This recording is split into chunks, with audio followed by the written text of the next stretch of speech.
దేవునికి మహిమ కలుగునుగాక.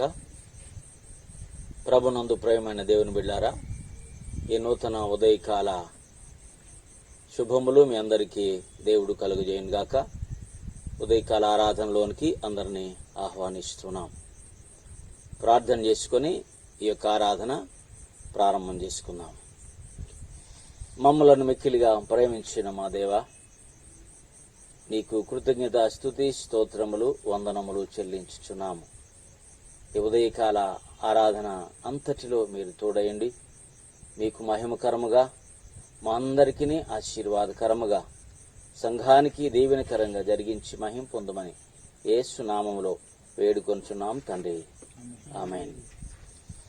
అందరం కలిసి కీర్తన పుస్తకములో నుండి 17వ కీర్తన యెహోవా భజన చేయండి అనే కీర్తన పాడుకుంటూ ఆరాధన ప్రారంభం చేసుకుందాం. యెహోవా భజన చేయండి, పాపనరులారా ఈ రీతి మరచిపోకండి. యెహోవా భజన చేయండి, యేసు పేరిట ప్రార్థనంబు, మన దోషములను బోగొట్టను వెరవు, భాసుర పరలోక సుఖము. కోటి బాధలు మనకున్న సంతోషకరము, యెహోవా భజన చేయండి. యేసు క్రీస్తును గొలువండి, యేసు దాసులకు వాదములాడకండి. మోసపుదారి విడువండి, దోషరాసులను వీలో తీసి కొనకండి. యెహోవా భజన చేయండి, జీవరక్షకుని నమ్మండి. నిత్య సేవలో మెలగక చెడిపోవకండి. భావించి ఆత్మన్ వేడండి, దేవాదేవుని నెడబాసి తెరవు విడకండి. యెహోవా భజన చేయండి, మాయాలోకపు భ్రాంతుల్ విడిచి మనుష్యాయువు భువిలోన ఇల్లుట దలచి, మాయా మార్గములెల్ల మరచి, మోక్ష మార్గము మనమున మరవక దలచి. యెహోవా భజన చేయండి, కాయమును సాగిన ప్రభుని 5 గాయంబులాత్మలో గానంగా రాదా. ఆయువ స్థిరమని తెలిసి మీరు కాయుమాత్మయునిపుడు కర్తకు నిచ్చి. యెహోవా భజన చేయండి, పాపనరులారా ఈ రీతి మరచిపోకండి. యెహోవా భజన చేయండి.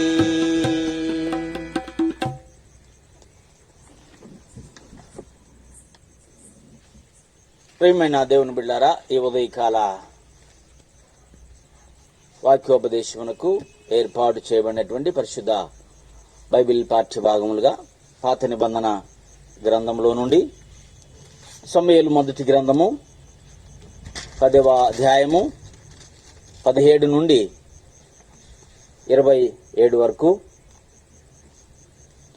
నూతన నిబంధన గ్రంథములో నుండి ప్రకటన గ్రంథము 2వ అధ్యాయము 1 నుండి 7 వచనాల వరకు, అదే రీతిగా 2వ అధ్యాయము 8వ వచనం నుండి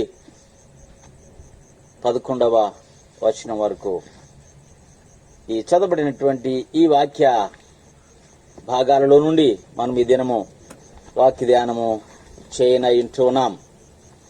ప్రియులారా, ఈ యొక్క భాగాలలో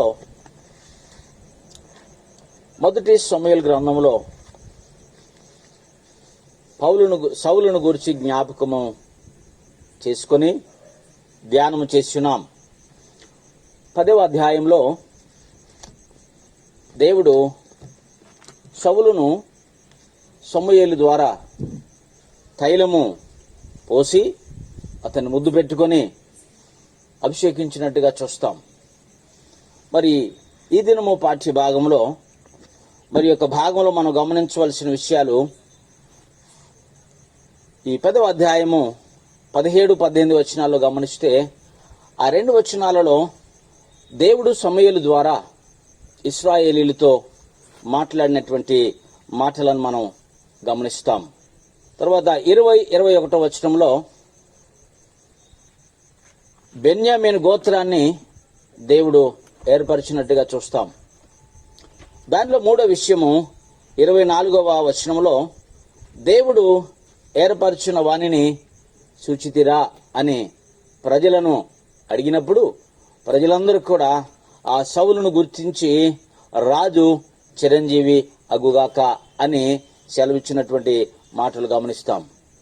దేవుడు సమూయేలు ద్వారా ఇశ్రాయేలుతో మాట్లాడినటువంటి మాటలు ఏంటి అని మనం గమనించినట్లయితే 17వ వచనంలో, తరువాత సమూయేలు మిస్సాకు యెహోవా యొద్దకు జనులను పిలువనంపించి ఇశ్రాయేలీయులతో ఇట్లనెను, ఇశ్రాయేలీయుల దేవుడైన యెహోవా ఇలాగూ సెలవిచ్చుచున్నాడు, నేను ఇశ్రాయేలీయులైన మిమ్మును ఐగుప్తు దేశములో నుండి రప్పించి ఇశ్రాయేలీయుల దేశములో నుండి మిమ్మును బాధ పెట్టిన జనములన్నిటినీ వశములో నుండి విడిపించి తిని, అయినను మీ దుర్దశలన్నిటికీ ఉపద్రవములన్నిటినీ పోగొట్టి మిమ్మను రక్షించిన మీ దేవుని మీరు ఇప్పుడు విసర్జించి మా మీద ఒకని రాజుగా నియమించమని ఆయనను అడిగి ఉన్నారు. కాబట్టి ఇప్పుడు మీ గోత్రముల చొప్పునను మీ కుటుంబముల చొప్పునను మీరు యెహోవా సన్నిధిని హాజరు కావలెను.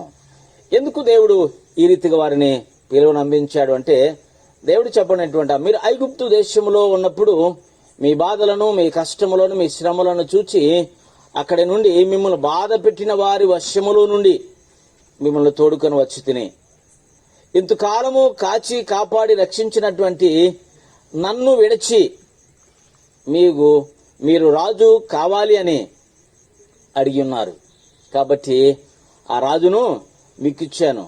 రాజు యొక్క కోరికలు, రాజు యొక్క పరిస్థితి అంతటిని కూడా సమూయేలు ద్వారా ముందుగా ప్రజలకు వినిపించినా కానీ వారందరూ ఆ సమూయేలు ప్రవక్త యొక్క మాటలో వినలేదు.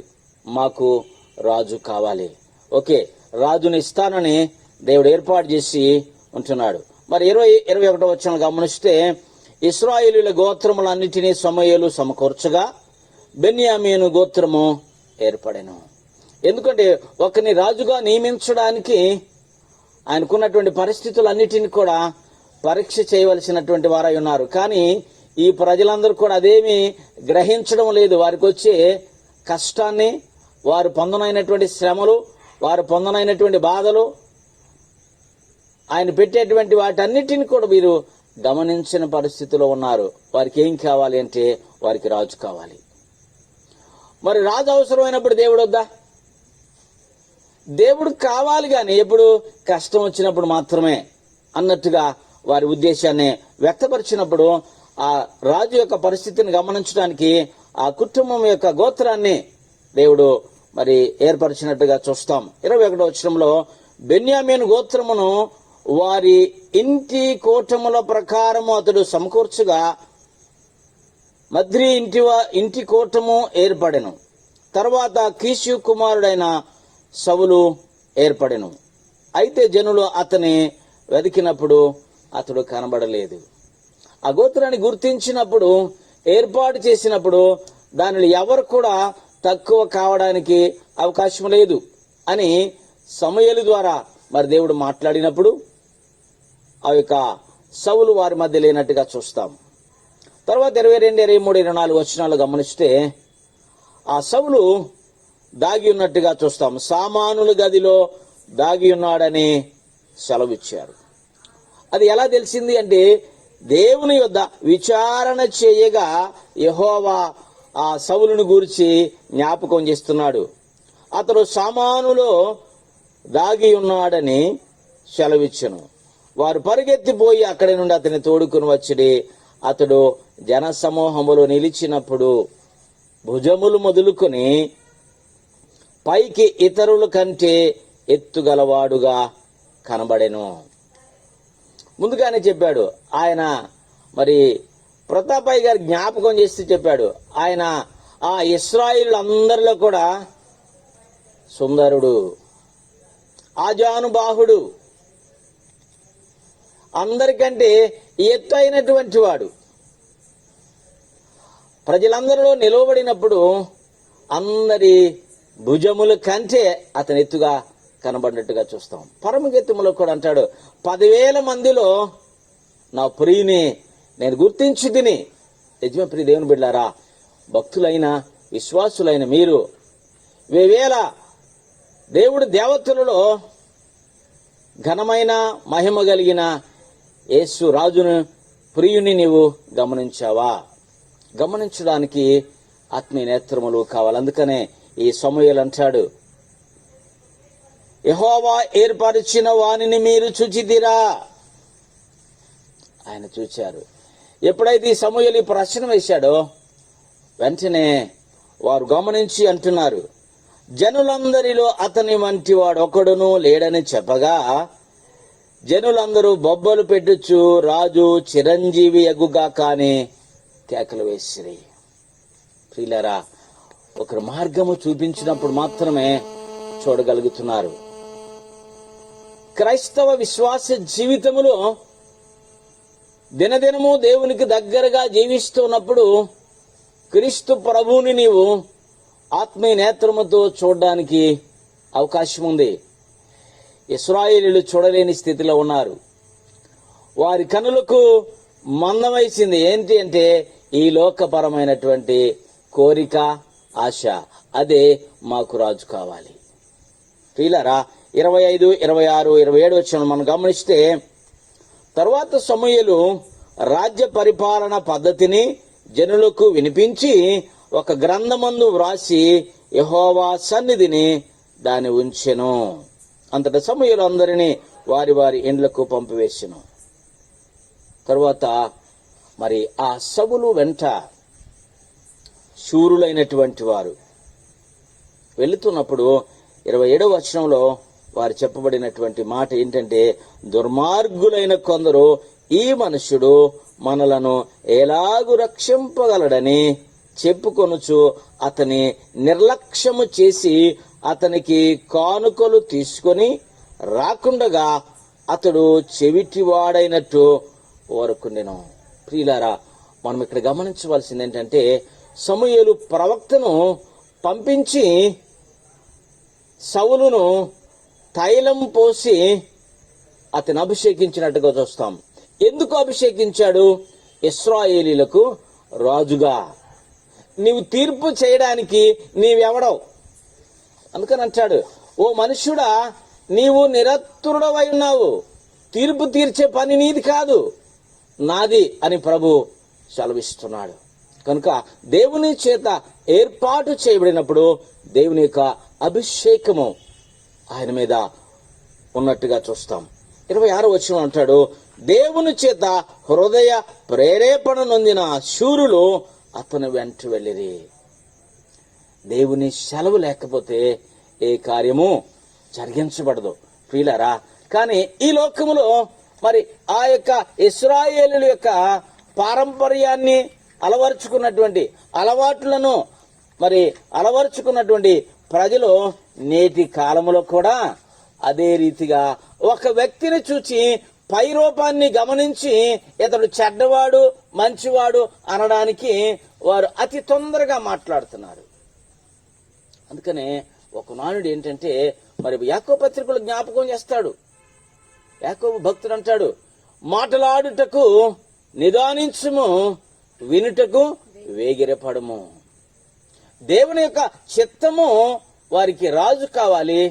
రాజు సౌలును సమూయేలు ప్రవక్త ద్వారా అభిషేకించాడు. ఆయన చెడ్డవాడు గాని మంచివాడు గాని దేవునికి తెలియదా? ఈయన వెర్రివాడు మనలను రక్షిస్తాడా అనుకున్నటువంటి వారి జీవితంలో తర్వాత వారు నష్టాన్ని చవిచూచినట్టుగా, ప్రాణాలు కోల్పోయినట్టుగా చూస్తాం. ప్రియ దేవుని బిడ్డలారా, నీవు దేవుని సేవకులు ఎడలా నీ రీతి ఎలా ఉంది?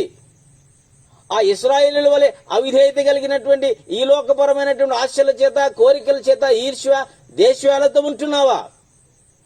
మనలను మనం ప్రశ్నించుకుందాం. ఎందుకంటే దేవుడు ఏర్పరిచినటువంటి వానిని నీ ముట్టకూడదు, అనకూడదు, శపించకూడదు కదా. దేవుని గ్రంథంలో ఉన్నది.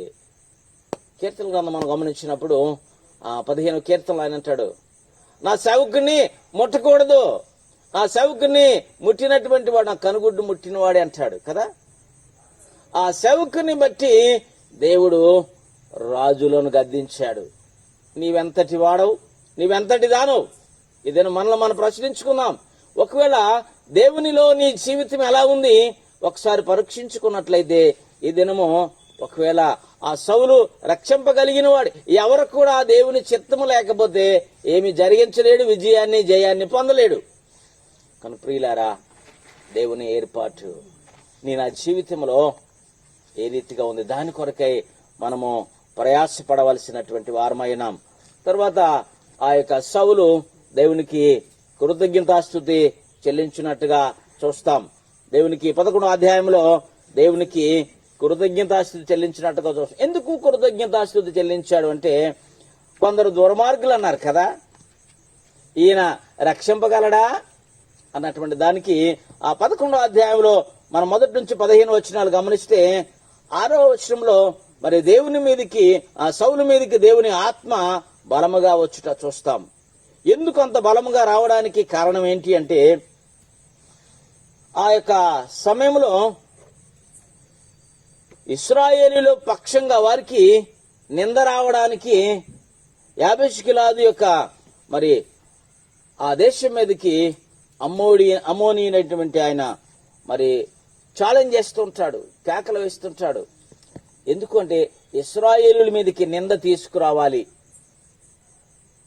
ఇశ్రాయేలీయుల మీదకి నింద తీసుకురావాలని చేసినటువంటి ఆ ప్రకటనకు వారు చాలా, మాకు ఒక వార దినములు సమయం ఇవ్వండి, మేము మీకు నిబంధన చేసుకుంటాం అంటే, ఆ నిబంధన ఎలాంటిదంట, మీ అందరి కన్నులు ఓడదీసిన తర్వాత ఈ నింద ఇశ్రాయేలీయుల మీద వేస్తాను అని చెప్పేసి అప్పుడు నేను నిబంధన చేస్తా అంటాడు. కానీ ఆ యాబేషుగిలాదు వారు సమయం అడిగారు. వారు వెళ్ళి ఇశ్రాయేలును గురించినటువంటి మాట తెలియజేసినప్పుడు అప్పుడు ఇశ్రాయేలులకు రాజుగా ఏర్పరచబడ్డది ఎవరంటే సౌలు మాత్రమే. అప్పుడు ఆ మాట ప్రకటించగా ఆ సౌలు మీదికి దేవుని యొక్క ఆత్మ బలముగా వచ్చింది. అప్పుడు అమ్మోనీయులతో యుద్ధం చేస్తాడు. అమ్మోనీయులతో యుద్ధం చేసింది ఎవరు అంటే సౌలు కాదు. సౌలు ఒక పాత్ర మాత్రమే. ఈ లోకంలో నీవు నేను కూడా దేవుని సువార్త సేవా పరిచర్య కొరకు ఒక సాధనం మాత్రమే. దేవుడు అందులో ఇచ్చినటువంటి ఆ మంచి జయాన్ని బట్టి సమూయేలు పక్షంగా లేనివాడెవడో లేకపోతే ఉన్నవాడెవడో రండి అని ప్రకటన చేయగా దగ్గర దగ్గర 3,000 మంది వచ్చినట్టుగా చూస్తాం. ఆ భాగంలో అంత జనాంగము వచ్చినప్పుడు తప్పక వారు వెళ్ళి సమూయేలు ప్రవక్త వారితో ఉన్నాడు. వారు యుద్ధానికి వెళ్ళి ఆ యుద్ధం జరిగించినట్టుగా చూస్తాం. జయాన్ని పొందారు. తర్వాత సౌలు దేవునికి సమాధాన బలుడు 14-15 వచనాల్లో దేవునికి సౌలు కృతజ్ఞతగా సమాధాన బలులు అర్పించినప్పుడు సమూయేలు సౌలును పట్టాభిషేకము చేసినట్టుగా చూస్తాం. ఈ లోకంలో ఆయన నమ్మి ఉన్న నీవు కూడా దేవునికి విధేయులుగా జీవించినప్పుడు దేవుని యొక్క ఆత్మచేత అభిషేకించబడి ఈ లోకములో క్రీస్తు పరిచర్య కొరకు ఒక బలమైన సాధనంగానే వాడబడ్డానికి అవకాశం ఉంటుంది. కానీ ప్రియ దేవుని బిడ్డలారా, మనం అది దాన్ని గమనించవలసినటువంటి వారమై ఇంటూ ఉన్నాం. ప్రార్థన చేసుకుందాం. మా ప్రియ పరలోకపు తండ్రి, నీకు స్తోత్రం. ఈ ఉదయకాలం మాతో మాట్లాడిన జీవ మాటల కొరకు వందనాలయ్యా. మొదటిగా నీ యందు విశ్వాసం ఉంచినప్పుడు, నిన్ను నమ్మినప్పుడు అయ్యా, మీ ఎడల కలిగినటువంటి ఆ ప్రేమ, ఆ భక్తి, ఆ విశ్వాసం, ఆ ప్రయాస, ఆ శ్రమ, వీటన్నిటిలో ఏ రీతిగా జీవించామో, ఎక్కడైతే ఈ లోకములో ఉండగా సమస్తము ఈవులను అనుగ్రహించినప్పుడు సమస్త మేలులు పొందినటువంటి వారమై అయా ఈ లోక ఆశల చేత ఏడవబడిన వారమై మరి పడిపోయి ఉంటుండగా ఆ ప్రేమను వదిలిపెట్టి ఉండగా దేవా, ఈ దినం మమ్మల్ని హెచ్చరిక చేస్తున్నారు. ఎంత భక్తి విశ్వాసం కలిగిన వాటన్నిటి విషయంలో అయినను నీ మీద ఒక తప్పు మోపుతూ వలసి వచ్చి ఉన్నదని మీరు సెలవిచ్చారు. కనుక ప్రభువా, ఏ తప్పిదము లేని వారుగా ప్రతిదినము మమ్మల్ని మేము సిద్ధపరచుకుని నీలో బలపరచబట్టు కృప చూపించండి. ముఖ్యంగా మా దేవా, మరి మీరు మా కొరకు సిద్ధపరిచిన ఆశీర్వాదాలు, జీవ వృక్ష ఫలములు పరదేశులు భుజించే భాగ్యము అయ్యా, మేము నమ్మకముగా ఈ లోకంలో జీవించినట్లయితే ఆ జీవ కిరీటం పొందే భాగ్యము మాకు మా సంఘానికి ప్రతి విశ్వాసికి ప్రసాదించి మనం వేడుకుంటున్నాం. ప్రభువా, ఈ దుర్దినాలలో, ఈ భయంకరమైన ఈ యొక్క కరోనా మహమ్మారి ఆ విషయాలలో ప్రభువా ఎంతో మంది మరణిస్తున్నారు. ఈ దినములను ప్రభువా ఎందుకు మీరు సెలవిచ్చున్నారో మాకు తెలియదు. అవి మా అవిధేయత పాపం వలనే అని ఈ దిన మరొకసారి నీ పాద సన్నిధిలో ఒప్పుకుంటూ ఉన్నాం. దయతో కనికరించండి, విడిపించండి. ప్రపంచ దేశాలన్నింటిలో కూడా ప్రభువా ఈ కరోనా వైరస్ అనేకులను కబలిస్తూ ఉండగా దయతో కనికరించి దాని బారిన పడకుండా మమ్మల్ని దయతో నాయన విడిపించమని, స్వస్థపరచమని, దాని బారిన పడకుండా రక్షించమని వేడుకుంటున్నాం. మా భారతదేశమును, మా రాష్ట్రమును, మా సంఘమును జ్ఞాపకం చేసుకుని దీవించమని, దుఃఖములో, బాధలో, కష్టంలో, అస్వస్థత, అనారోగ్యతలో, ఇరుకు ఇబ్బందులను వారి కొరకు వేడుకుంటున్నాం. కృప చూపించండి. బలహీన స్థితిలో రోగులుగా దీర్ఘకాల వ్యాధులతో బాధపడుతున్న వారిని జ్ఞాపకం చేసుకుంటున్నాం. కృప చూపించండి. ముఖ్యంగా మా అధ్యక్ష మండలమును, అధ్యక్షుల వారిని, సేవా పరిచర్యను దీవించండి. సంఘ కాపరులను, సేవకులను, శుభార్థికులను మీరు దీవించండి ప్రభువా. మా భారతదేశము కలిగినటువంటి ఈ యొక్క పరిస్థితులన్నిటిని బట్టి సేవకులందరూ కన్నీరు గార్చి ప్రభువా రోదనతో నీ పాద సన్నిధిన గోజాడుతూ, ప్రార్థన చేస్తూ, విజ్ఞాపన చేస్తూ, మొరపెడుతూ ఉండగా ప్రభువా ఆలకించండి. నీ పాద సన్నిధికి ప్రార్థన మనవులన్నీ చేర్చుకుని క్షమించి ప్రత్యుత్తర సమాధానము, ఆశీర్వాదము మాకును, మా దేశముకును, మా సంఘానికి, అధ్యక్ష మండలం అంతటికి అనుగ్రహించి ఈ లోకములో బలమైన నీ ప్రేమను చూపించే విశ్వాసులుగా వర్ధిల్లుటకు మీ కృపాహస్తాలకు అప్పగించుకుంటూ ఈ ప్రార్థన మనవులన్నీ నీ నామమునకు సమర్పించుకుంటూ నజరుడైన యేసుక్రీస్తు అతి శ్రేష్టమైన పరిశుద్ధ నామములో ప్రార్థించి అడిగి వేడుకొనుచున్నాము తండ్రి. ఆమెన్. మన ప్రభుని యేసుక్రీస్తు కృప, పరమ తండ్రి అయిన దేవుని ప్రేమ, పరిశుద్ధాత్మని సహవాసము సన్నిధి ఇప్పుడు ఎల్లప్పుడు మనందరికీ, మనం ప్రార్థించిన వారికి, సంఘ విశ్వాసులకును, ప్రతి విశ్వాసికి దేవుని యొక్క దీవెన, ఆశీర్వాదము సదాకాలము తోడయండి, నడిపించి కాపాడును గాక. Amen, amen, amen.